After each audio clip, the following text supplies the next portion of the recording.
All right, welcome everybody to today's discussion. It's about stress management. So you want to go around and everyone kind of just introduce themselves a little bit. Mom, you want to start? Sure. My name is Myrna King, and I'm an executive coach and entrepreneurial team engagement coach in Austin, Texas. And do you want me to introduce you, or are you going to introduce yourself? Okay. Well, I'm co-founder of Life Designs, Mhm. and I can teach people Sedona method. I have my own version of it, Mhm. which helps people release emotions that they're stuck on. And I can also help people start to learn manifestation if they're just getting into it. Mhm. I can help people get started with that. Mhm. Um, yes. About Jonathan. You want to tell us about yourself? Myrna, would you like to introduce me? Would you like to do the honors? I'm happy to do it because, we're just putting up the coaching pages. And That's great. yeah, we're going to put up we have a most beautiful video for both Zian and Jonathan at the top of the page. Angela's doing that work for us. But Jonathan, you are an alchemical hypnotherapist. Though you don't call yourself a hypnotherapist, that's the name of the process that you use. You speak to it more about, I introduce clients to their higher self. And Yes, I am yeah, as and then another area of expertise is men who are in relationships and want to improve those relationships or get into a relationship. So those are primary areas of coaching. One of our most popular videos on A Life Designed is your sleep video that helps people learn self-hypnosis to fall asleep. So did I leave anything out? You're in California? now that that's it. That's great. Yes, so And I am Jonathan R. Ornelas. As Myrna says, I am a alchemicals hypnotherapist. I am certified with that process. However, I I am a self-proclaimed higher self guide because there's no university for it. You cannot go somewhere and learn how to teach someone how to connect to their spirit. Mhm. Therefore, I had to develop my own methods, which are very efficient. Actually, they're quite efficient, Mhm. and that's my passion, specifically with men, to Mhm. help them connect with their essence Mhm. and to teach the world that masculinity can be actually a positive thing. Divine masculinity, Mhm. it doesn't have to be toxic, so that's what I'm here for. Also, yes, relationships. I can help him Oh, with very relationships. good, very good. Okay, Zian, you want to tell us a little bit about yourself and what you do? Absolutely. So my name is Zian Harrington. I'm a mental wellness coach. I specialize in addictive behaviors, um, relationships, anxiety, and what is called unshaming, which I derive from somebody else who developed this method first. Mhm. Unshaming is where I help people release and understand limiting beliefs that they've developed about themselves and the way they relate to the world. Um, things, attitudes, and beliefs that would cause them to believe that there's something wrong with them, or that would prompt them to consistently ask themselves throughout their lives, what's wrong with me? So I help them develop a clear relationship with themselves that removes these barriers of relating. Mhm. That's awesome. Okay, so today's topic is stress management. I'm going to show you where I'm at. This is a picture I took on my phone. I don't know if you guys can see. I Can you see see that? shoes in a hallway. Yeah. This is like a little digital like workspace, 24-hour coffee shop. So Huh. all of those are little cubbies. Everyone takes their shoes off because that's the tradition here before they get in the cubby. So it's like, So you are in your actual cup, like interesting. yeah, I'm in like a little Your workspace cubby at the co-working center. workspace cubby. Yeah, Hey, fancy. Mhm. fancy, fancy. This place is 24 hours, which is pretty cool. Um, Looks amazing. yeah, man. Let me pull up my notes. We don't have slides today because I'm leading this one. So my mom normally does the slides. Um, I have one. Let's see. I have one meme for us here on the phone. Can you guys read that? If I had to rate my stress, I'd say I'm pretty close to 2007 Britney. Oh my God. 2007 Britney stress levels. That's not good. Shaving the head out of nowhere. That's maximum But stress. here's the goal. We got to be like Thug Life Cat right here. Yeah, no stress. Vibing. No stress. Just vibing. Cool. So let me get my notes here. Pull these up. So stress management, there's a lot of different stuff to it. I would say the most common form of stress management, I would say, is drinking or doing drugs. That's not necessarily a good way to do it, but it's simple and it's quick and it's easy and it's effective. So I can talk about towing. When I was a tow truck driver, there were a bunch of drivers that would drink like every night to kind of get through. No, well, like after work. Yeah, not on the job. I did know a guy who would crack open a beer in the car on the way home from work. He would drink it as he was driving home. I did know a guy who did that. He would at least wait till he got out of the tow truck. When he was in his personal truck, you know. So yeah, that's not a good long-term strategy. Short-term, it can work. And I think one of the things we want to do here at Life Design and working with different coaches is give people better ways to manage stress, as opposed to just like smoking weed or drinking and stuff like that. Another thing I'll talk about with stress management is this is something I know from playing pool. One of the things I've had to go through from playing pool is a lot of times I'll have a bunch of people watching me play, especially if I'm in like a kind of a tough gambling match, like where it's close, there's some good money on the line. There can be a bunch of people just line up and just watching, and that's added stress, right? It's added pressure. And one of the things I would try to do is just stay in my own energy. Just stay in my zone, like in my athletic zone. Stay in the shot. Keep my focus in there. Like, because if I start looking around and listening to everyone's conversations, that can pull you right out of the match. It can pull your focus out. Mm-hmm. So you can do the same thing at work. You can try to stay in your own energy. Don't let your focus be too much on other people. You can kind of stay in your own lane. That's one way to manage stress that I would say. You can also do some energy work, like spiritual practices, shamanic style practices. For people who are into doing this kind of stuff, you can like imagine yourself surrounded in light and feel that you're like protected. And this stuff can actually help you feel better. It can help you manage stress. You can do that wherever you feel stressed, like at work or, whatever your situation is. I think it's really good to make work fun too.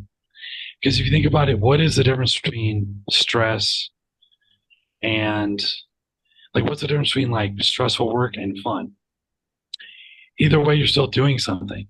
Like even when you're having fun, technically it's work. You're burning calories. Like, so your body is doing work. You're engaging with something, but you're just in a good state of emotion. You're in a good state of mind. That's the difference. Stress means you're doing something you don't want to do. If you're doing something you do want to do, you would just call it like fun. So there's a mindset. It's like, can you make that mindset switch to where you enjoy what you're doing, and then that like will reduce the stress a lot. Um, and I think another really good question to ask is, we tend to blame others. We tend to blame outside things. I think it's really good to ask, am I the cause of my own stress? Like, is this me like ruminating on something and exaggerating the stress? Um, I heard one thing that said like a natural frustration response shouldn't last more than, let's say, 15 minutes. If you're still upset after that, that means you're ruminating on it. Like you're giving it more focus, more attention, more energy. And at this point, you're the one who's, continuing it. So that's something to think about. And I also think it's always good to just invent new ways to handle things. Things will change in your relationships, things will change at work, whatever causes you stress. Just always be ready to adapt. Like, I think adaptability is really good. Always be ready to adapt, create a new strategy to handle whatever comes your way. If you stay open to that, you can always find a way to sort of handle things. So those are my initial thoughts. Does anyone want to jump in and riff off that, or say what you got to say? Yeah, Mom. I'm using the magic mute button so I don't talk all over you. Yeah. See, so I think one of the best ways when you find yourself in a stressful situation, as I work with clients as well as with myself, is to go to the breath.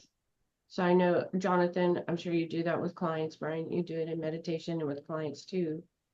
And doing alternate nostril breathing, one in nostril, in and out, and the next one in and out, actually balances the oxygen to both sides of your brain.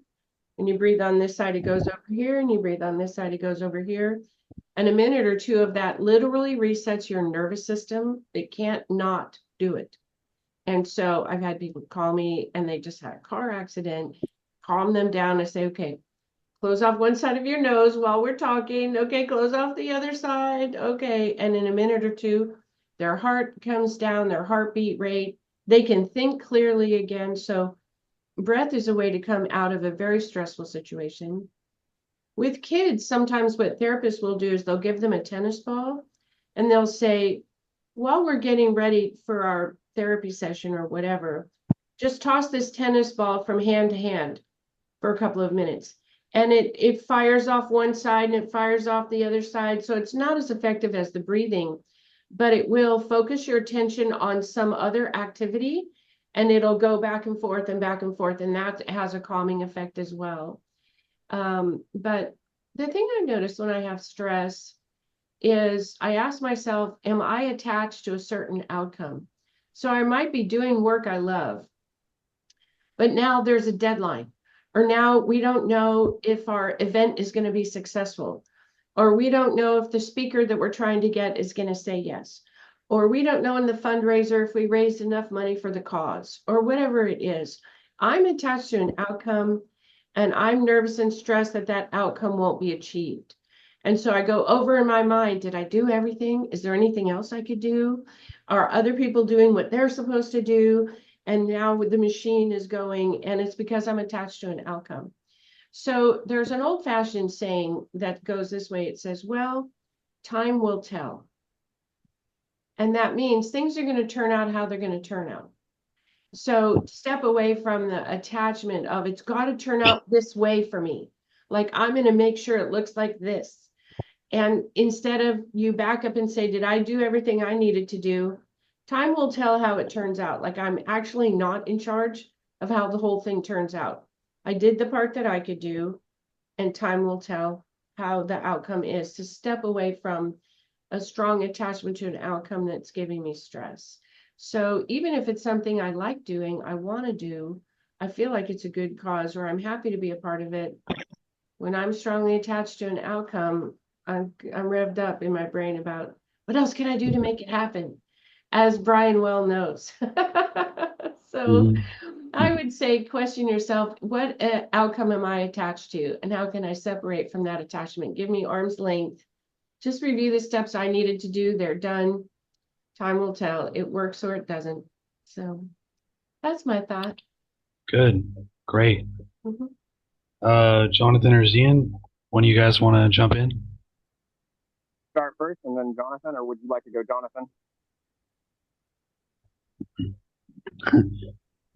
Yes, I do have some thoughts on stress. It connects with what Ryan was saying and Myrna was saying when it comes to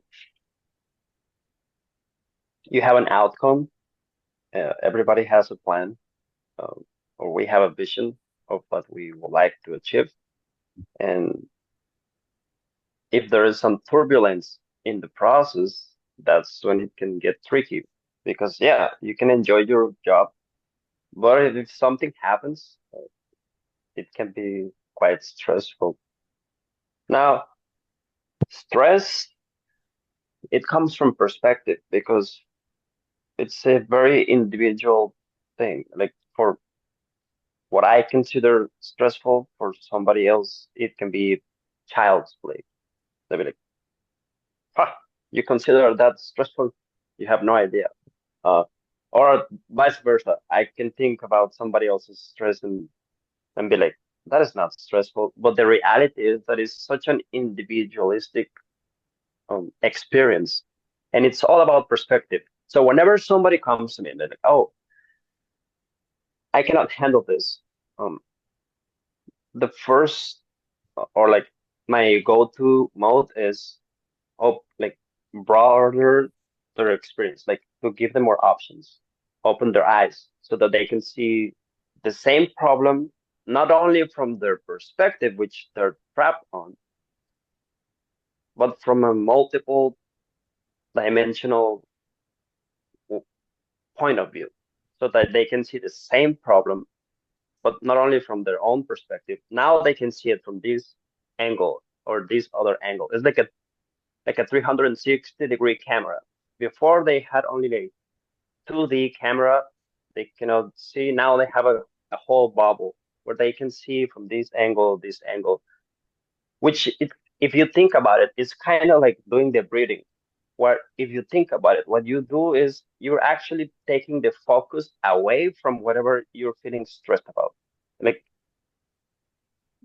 the mind is, the intellect is so sharp, it can only focus at one thing at once if you think about it.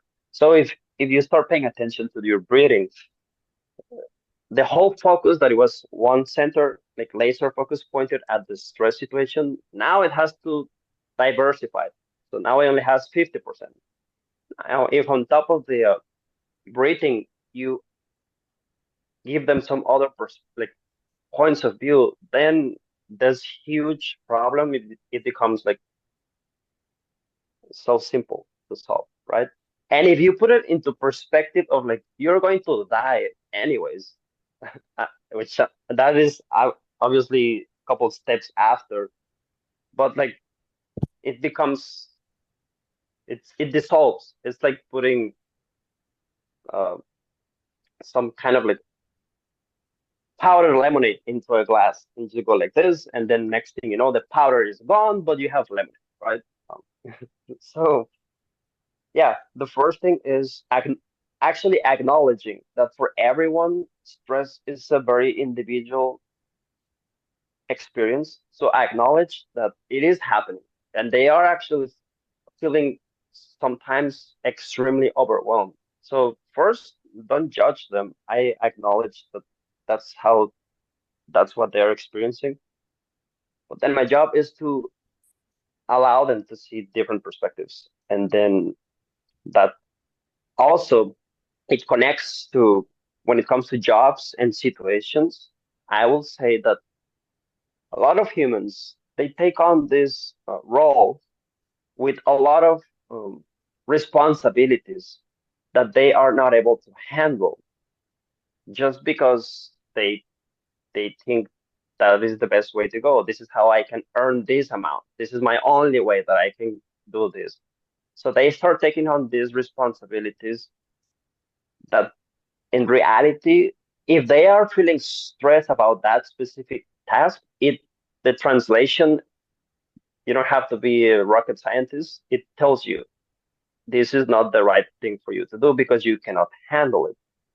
Mhm. So it is always a good idea to check yourself, like how competent am I to handle this kind of job that I have.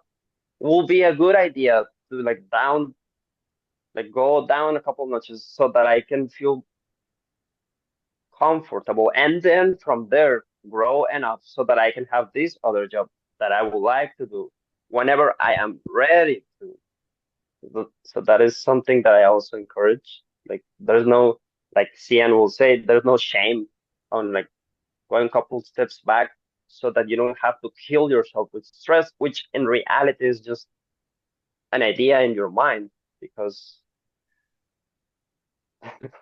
it's not real. You cannot touch the stress. I know it's an experience, but deep down, like layer after layer, you cannot. It dissolves. Like so, it is a great idea if you're feeling extremely overwhelmed or super stressed.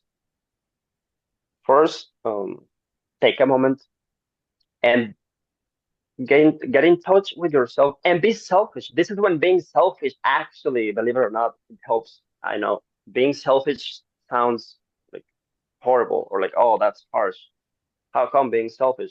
Well, not selfish in the sense of like, if you have two plates of food and you see someone starving, you're like, oh, I am selfish, therefore I am eating too. Nah, not that kind of selfish. Selfish in the sense of like, okay, what am I experiencing?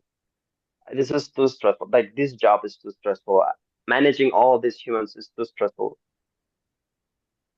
Just even the breathing part, that is selfish. You're forgetting about everybody. Like you at that moment when you're breathing or like doing the exercise of like alternative nostril breathing, you're forgetting about your dog, your kids, your wife, your grandmother, your fucking grandfather. Like you don't care about anything. That's like being selfish in that sense. That's what I'm talking about. Like you don't care about anything else. So bringing that focus, it's productive and it's useful. So not selfish in the sense of like not sharing the food, but like selfish in the sense of like at times it is a great idea to just focus on yourself because it's going to produce a great outcome. Yes, absolutely. Mom? I have a quick comment. I love that. Yeah. You know, you're the only person who can prioritize you when you're in that moment. It's your job because you're the one who can do it. So to prioritize your mental wellness, to prioritize your self-care when you're overwhelmed, when you can't deal with it, you're doing the correct job by taking that focus on yourself and getting yourself straightened out. So I really appreciate that. It's definitely not selfish. Yeah.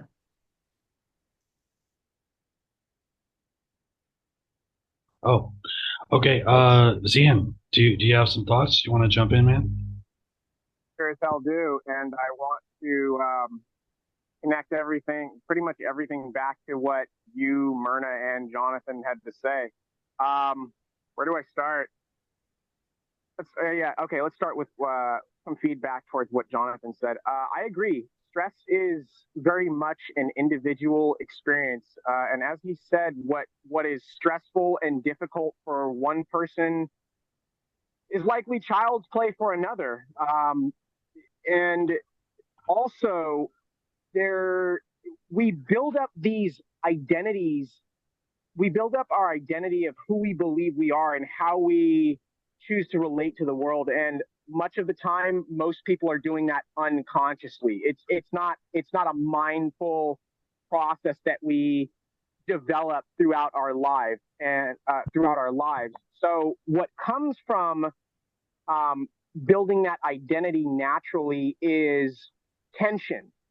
Tension is what is generated when we hold on to things, and in the need to build our identity and establish this sense of self and safety and what's cool and what's not, we are holding on to all these expectations and standards and ideas about the way the world should work, and we get upset when reality and the outside world doesn't conform to our expectations and beliefs about how the world works or how it should work.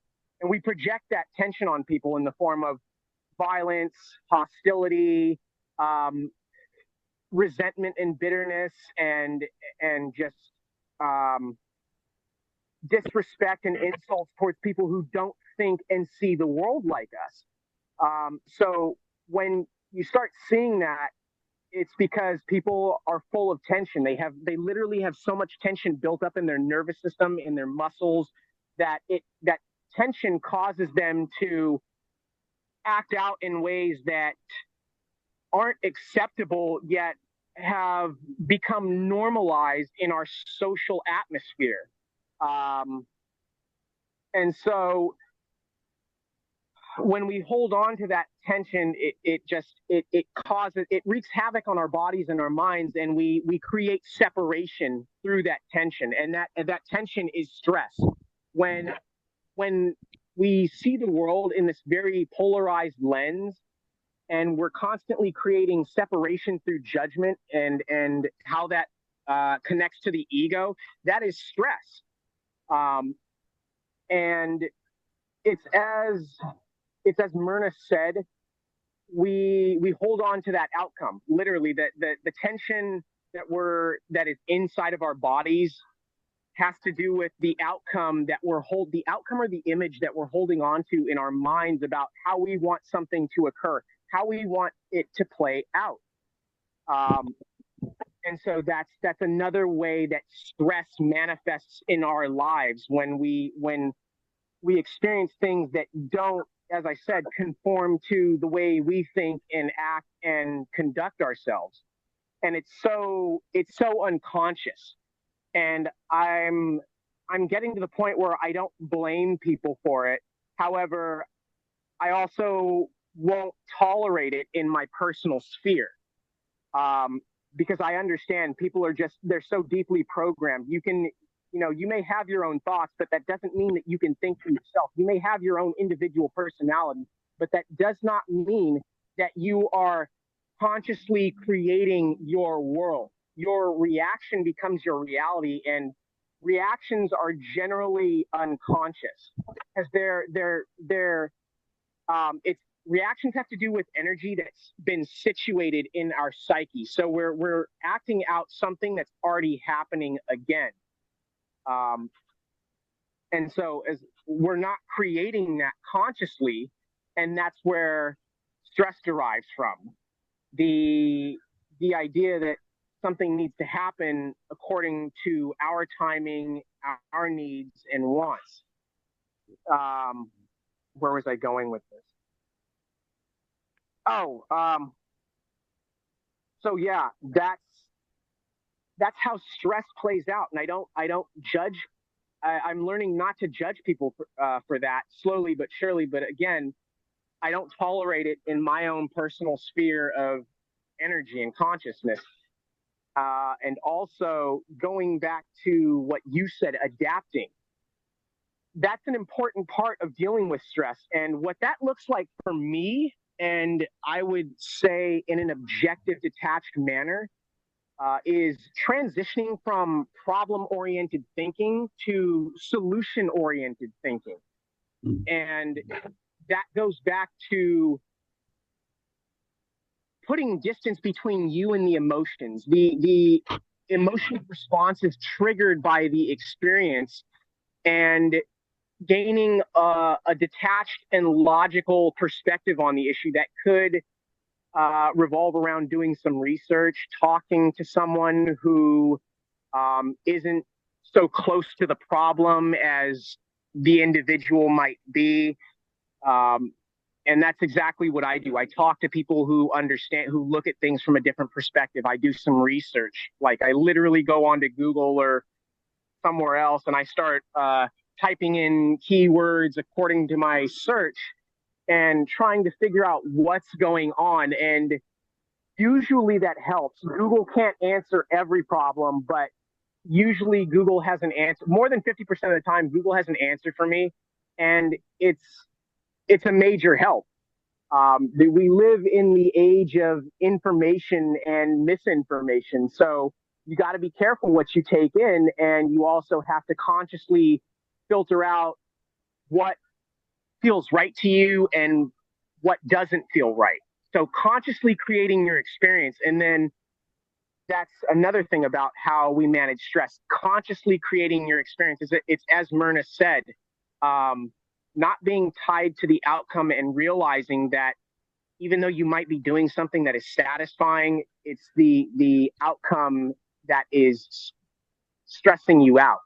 So you got to learn how to consciously generate your experience and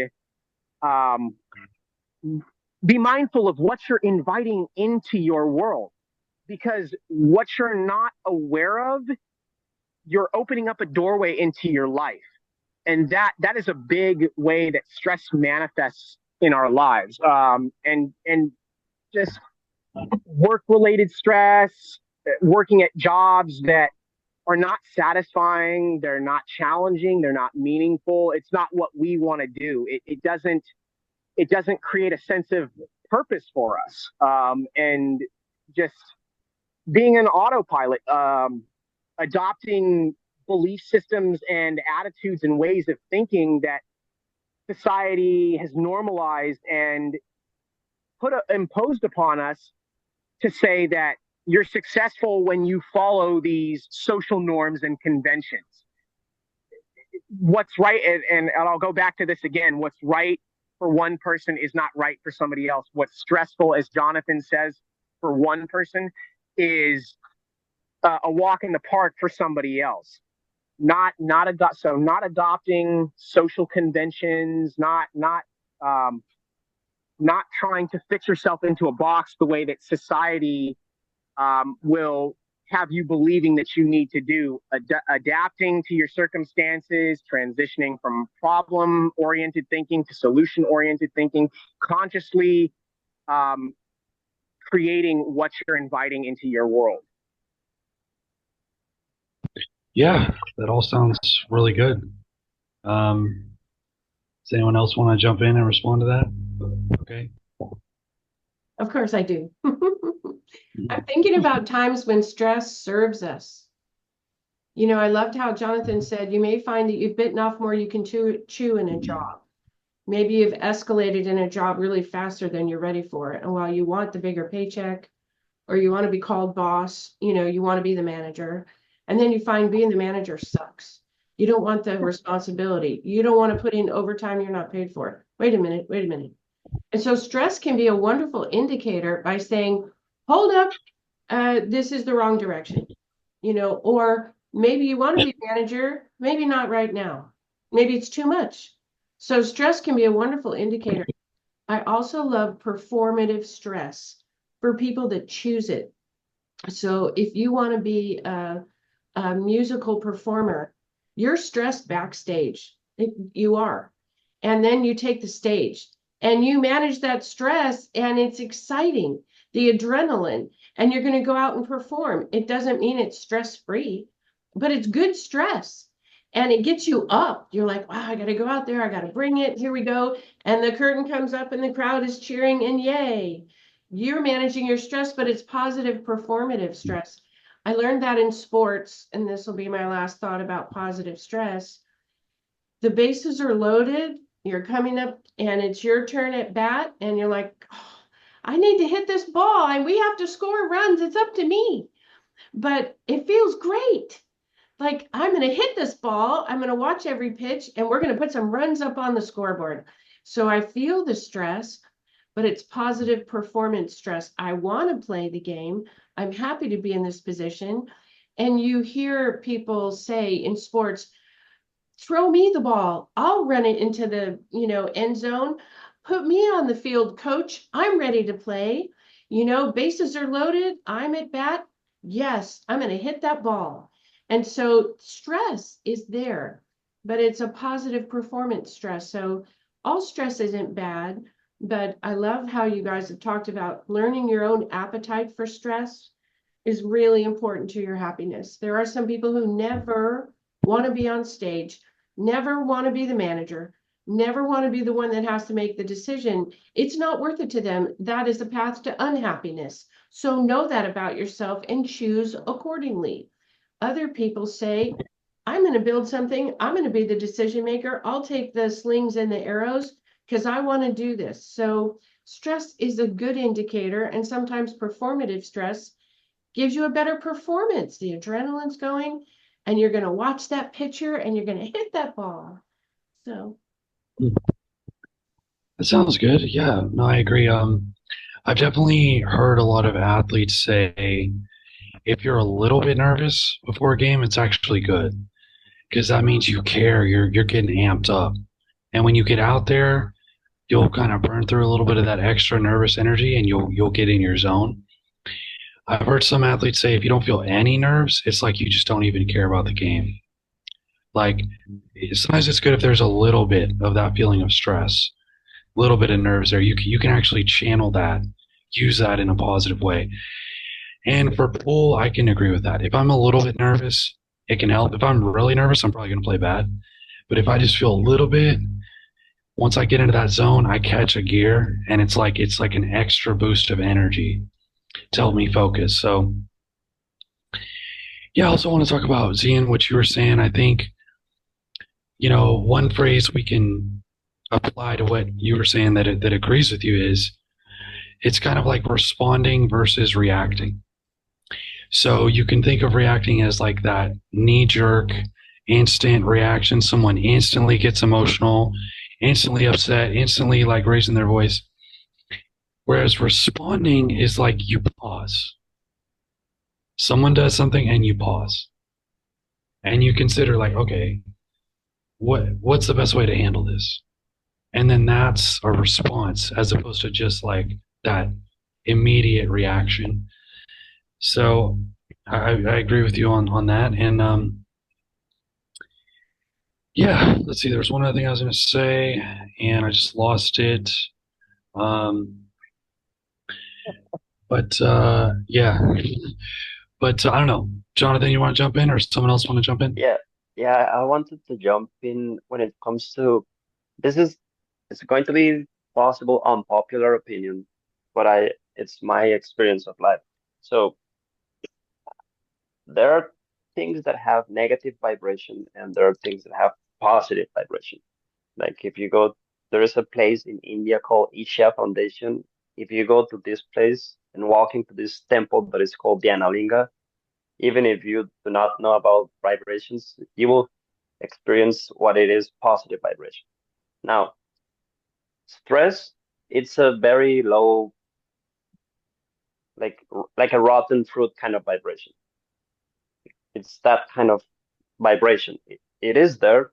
So what the unpopular opinion is, I I believe that challenges are good. Like if you're an athlete or if you're nervous because of the challenge, that is perfectly fine. I just do not believe that there is such a thing as that stress can be positive in any circumstance. I believe that that is something that should be put. It can be, it's like pain, for example. It can be like not good, but it can be helping you in a way of like, oh, this is too much. Hey, like like you may die. Like stop. But that doesn't make it like good. So I don't think stress should be managed by any means. I think there's ways to not have to deal with stress. Uh, and because that's you have to be extremely open-minded to give it a chance to understand that there is a way to live stress-free. Now, if my belief is that you can live a life stress-free, and somebody else's belief is that it has to be there, then I'm gonna look at them and be like, "Hey, you believe whatever you want, man. That's up to you." So I believe that the challenge and being nervous because of the challenge that you're about to like put yourself through, that is perfectly fine. The challenges make you grow, But stress, it doesn't make you grow. It's like psychological, self-indulging suffering. It doesn't have to be there. So developing faith actually, it's a great aid to eliminate stress. Whatever religion you are, or even if you don't have religion, just developing faith, knowing that you have a challenge and you're going to go through it. How? Who knows? But knowing that is you're going to get there. You don't have to like be fixed in the way or the path that is going to take you there. But developing faith and knowing that you're actually going to arrive there. Uh, that's my thought. Stress. It's great. That's really good. I agree. Especially when you're coming from a more spiritual perspective and you're willing to look at more exotic states of consciousness, which may be possible. Yes, theoretically it's possible, and maybe this is your daily experience. I'm sure there are people who experience life this way, that you can be beyond stress or you can be beyond certain things. Like even Sadhguru, we'll talk about how he doesn't really think. Like he's like beyond thinking. Actually, Rumi, the old-time poet, said the same thing. There are certain states you can get into where your life is just all flow. Everything is intuitive. You don't actually really even have to think about anything. Now, if you tell that to a normal person, they might say, oh, yeah, right. But I mean, these states might exist. Maybe there are humans who have lived that way. We don't really know. That actually brings me back to the other point I was going to say to some of what Zian was saying. And actually some of what you were saying too, Jonathan, is you don't actually know what someone else experiences. So even if they directly tell you very clear statements about it, you still don't have the experience. Like we're not telepathic. Like I can't actually go into your memories, live it, feel what you felt. I'm just hearing your sentences about it, you know? So in a way, that's one reason why it is really important to take care of yourself first, be selfish, like you're saying, Jonathan, but in a positive way, not in a way that's negative to others, because other people can't even necessarily understand your experiences. Like they haven't experienced it. So you can't expect everyone to have all this compassion for you and like try to help you with all this stuff. They don't even know what you experienced. Just like I don't even know what you guys have experienced. You see what I'm saying? We can put words on it, but everyone has a completely unique experience of life. So just throwing that in there. Say something. Yeah. So I want to talk about two things that I disagree with coming from you, yourself, and Jonathan. I respect Jonathan's perspective on that. However, I disagree with the idea that there is no such thing as good stress. And you and I have talked about this, the idea of eustress. Stress, in some instances, when you're consciously creating your reality, I believe that it can compel you to rise to meet certain challenges and needs.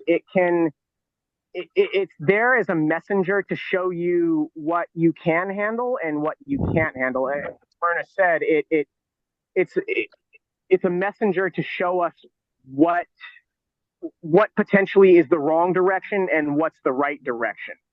When we get negative energy, that's connected to stress, and that shows us where we may be putting our energy and focus into something that's not right for us. So when we're stressed out, maybe we have to come to the conclusion that the direction that we're going in is not what we actually need, even though we thought we wanted it, and that it's not helping us. Stress can, when it is good for you, as the definition, as it conforms to the definition of eustress, it can increase your capacity. It can prompt you to say, yeah, I want to do that. I want to try that. I want to become better. I want to improve. I want to, and it's going to be challenging, And that's what eustress is. Eustress represents, it's not a threat to your sense of self and your peace of mind. It represents a challenge that we want to rise to and meet, to, as I said, better ourselves in any number of ways, spiritually, emotionally, intellectually, psychologically, mentally.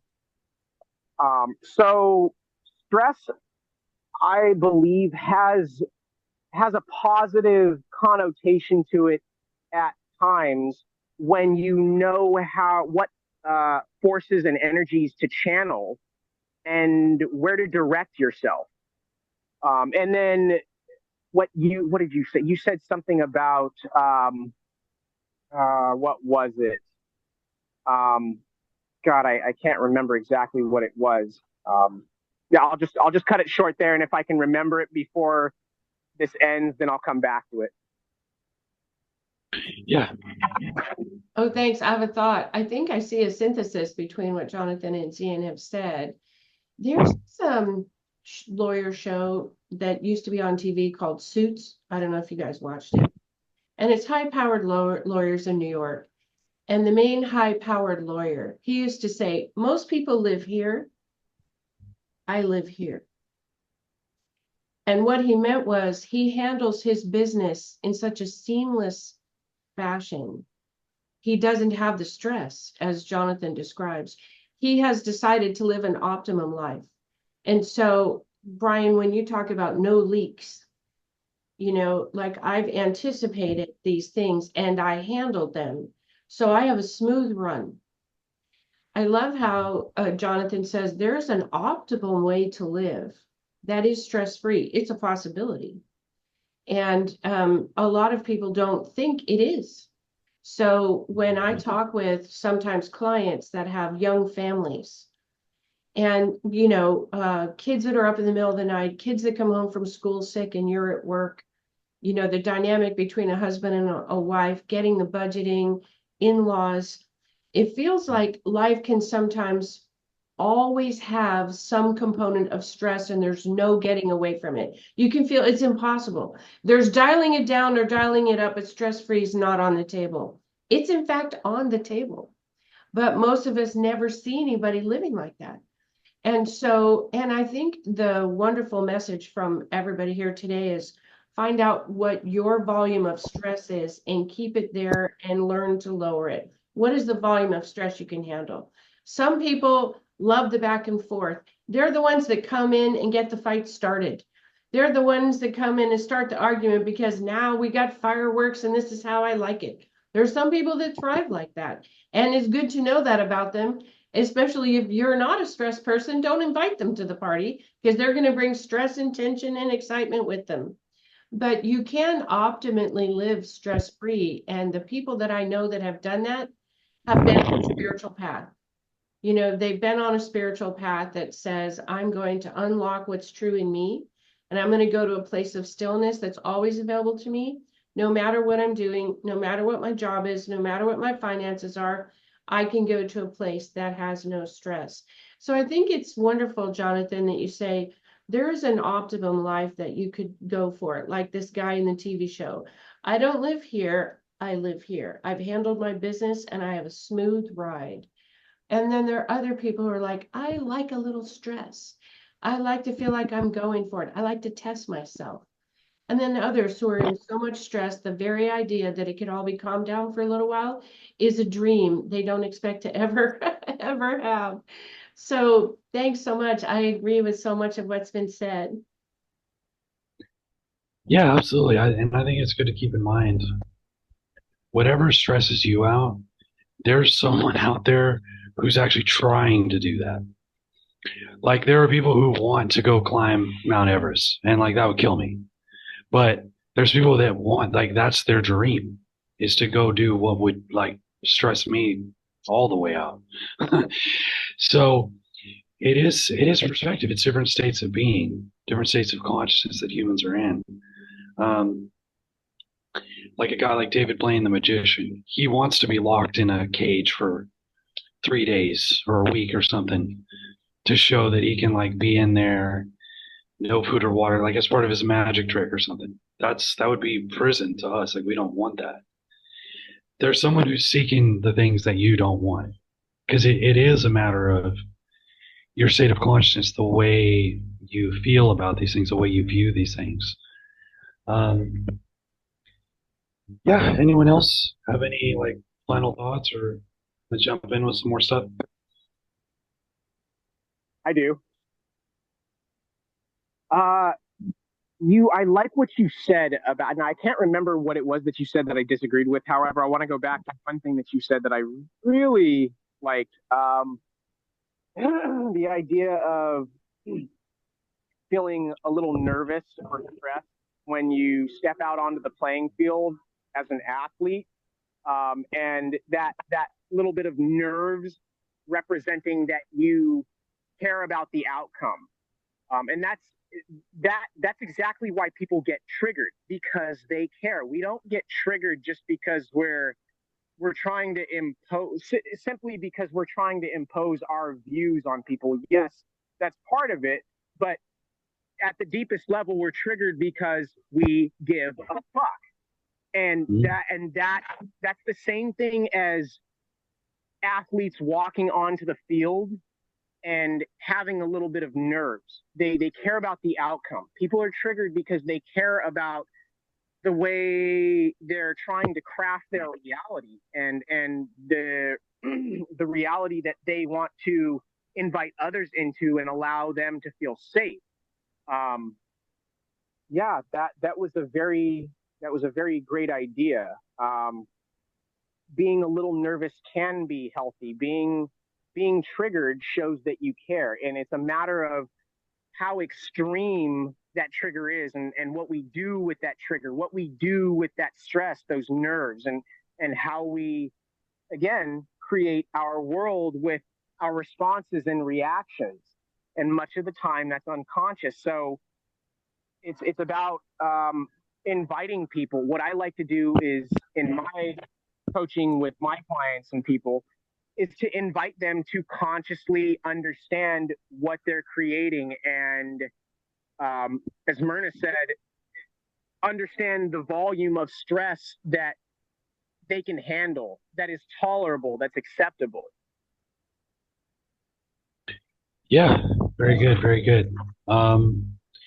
So let me jump in. I found a song, and I'll do some lyrics, just selections of lyrics. I just heard this song today, and I use this. So this is a rap song from a guy called Malz Monday. Just heard him today. I don't know him normally. The song is called Horizon,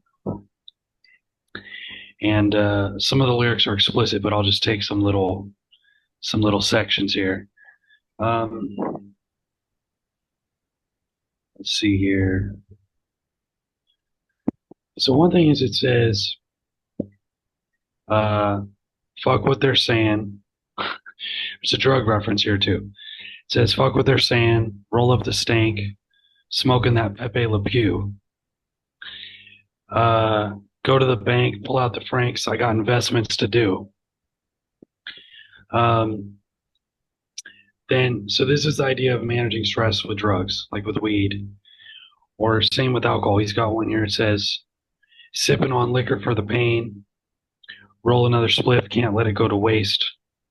Light it up, take to the brain.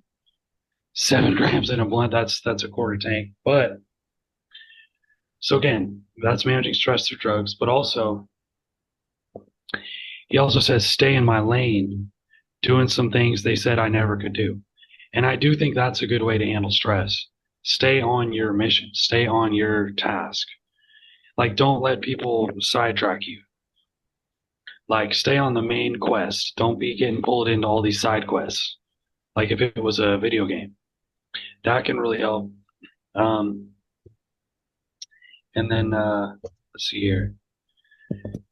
There's another line in the song where he says, I looked in the mirror, and he's like, I said, like, honestly, this isn't you. So again, that's deciding who you want to be. If sometimes we're the cause of our own stress. like we're being someone we don't actually want to be anymore. And then it's like just, giving yourself permission, making that change to say like, nah, I'm going in a new direction now. So yeah, I think Mom, you had a song. Did you want to do one? I have two songs. Two songs. Okay.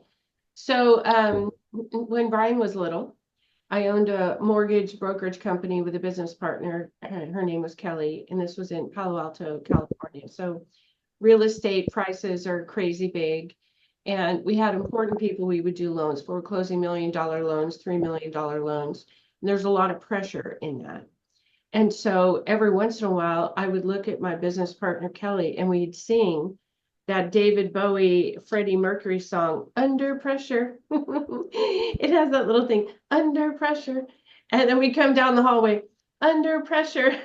And we would just, it was a way to kind of break the tension of, oh my gosh, we have to pull this off. And we're doing it. And we're feeling the pressure while we're doing it, but singing a little bit of the lyrics of that song. And it would give us a little laugh and kind of break the tension bubble for a few minutes. And then in the research for my song, my second song is a Beatles song from the oldest person on the panel. And it's called Help. Help. I need somebody. Help. And John Lennon, it was the first autobiographical song he wrote. And they had been writing pop love songs. I want to hold your hand, stuff like that. And they've blown up really big. Well, now this was the first tour on world stages. And they exploded around the world. They had no idea what to do. It was too big. It was too fast. It was too much. And I liked these lyrics. Lennon wrote, I never needed anybody's help in any way. I mean, they're young men. But now I feel I've changed my mind. I've opened up the doors. Help me get my feet back on the ground. So to say, wow, we need help in any way we can. And there's a refrain, they yell, help, I need somebody, help. So it's kind of fun. It's a lighthearted little song, but it was a real world problem. They had help. They needed help because they were so successful so fast. So sometimes you need help because so many good things are happening. There's so much positive pressure, and you haven't needed help in this way before. So those are my two songs, David Bowie and Freddie Mercury with Queen, Under Pressure, and then John Lennon and the Beatles, Help. Good. You want to just do a final go around if anyone has anything else they want to add, and then people can let the audience know how to reach them, how to get a hold of them. Jonathan, start with you. Yes. Final thoughts. Actually, before that, the Under Pressure song, it actually makes sense because it's under pressure. But if you actually pay attention, the music is like, it's like, yeah. In reality, the background song is like, I'm not pressure. It's like under pressure, but I'm above the pressure. It's pleasant.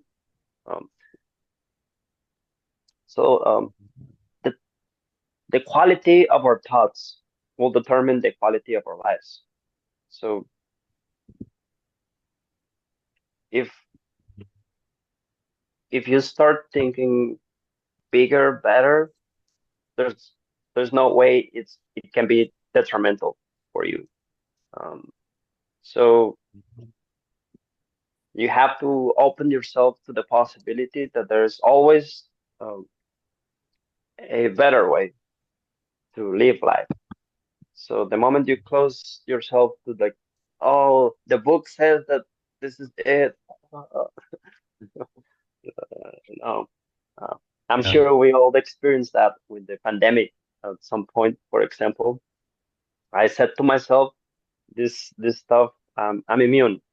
Everybody around me, my whole social circle, except for one person, was stressed. I wasn't. I said, hey, virus needs me to survive. Virus, if it comes to me, is going to behave, not stupid. So I was not stressed. I know it sounds hard to believe, but I was I was giving them a lesson on how to not, because my thoughts were like the Suits reference. I've never watched that show, but I've seen clips, so I know which one it is. I was like, oh, oh, oh. So yeah, always be open to better ideas because they will always come to you whenever you're ready. And you can always find me on alifedesign.org. Also, Jonathan R. Coaching on Instagram, Jonathan R. Coaching on TikTok, and Jonathan R. Coaching at gmail.com as well. Very good, very good. Mom, you want to go next? Sure.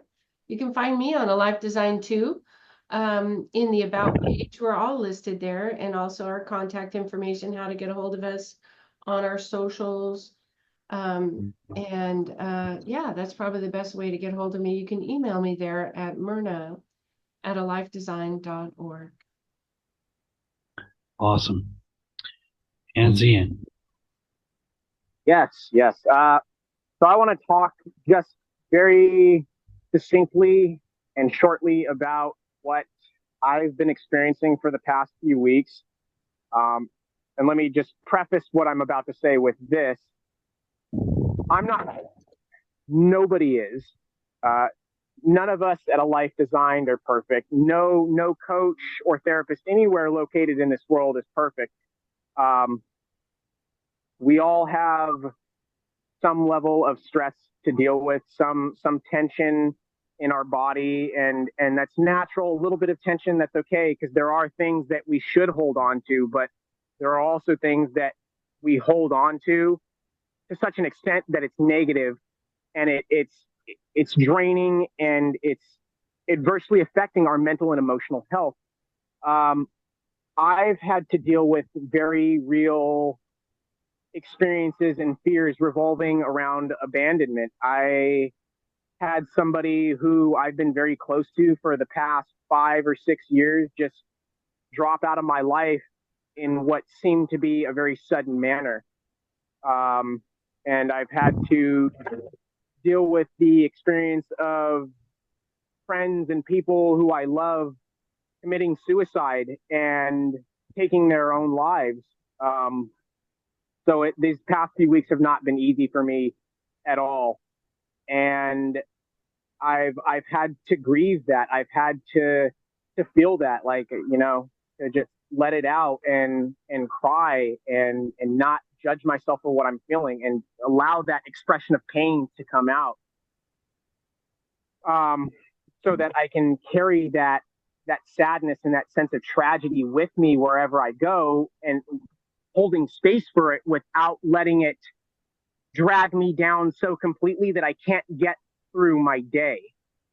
And I'm not sure how I do it, but if I could surmise as to how I'm doing it, and getting through it and feeling pretty fucking good at the end of my day, I would say it's because that I know that I know, as well as the universe, that there are things out there waiting for me. There are experiences, people, situations, and things that the universe and I both know that I don't want to miss out on, and are waiting for me to come along when things have reached the ideal alchemical state of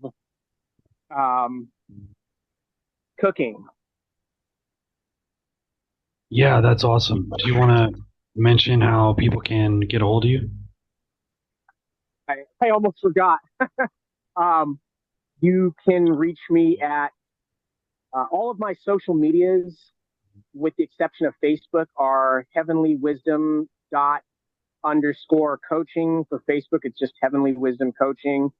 And you can reach me at alifedesign.org as well, and Heavenly Wisdom Coaching at Gmail as well. Awesome. Yeah, and so for me, you can reach me at alifedesign.org. I'm just starting to build my Instagram a little bit now, so it's Special K Coaching.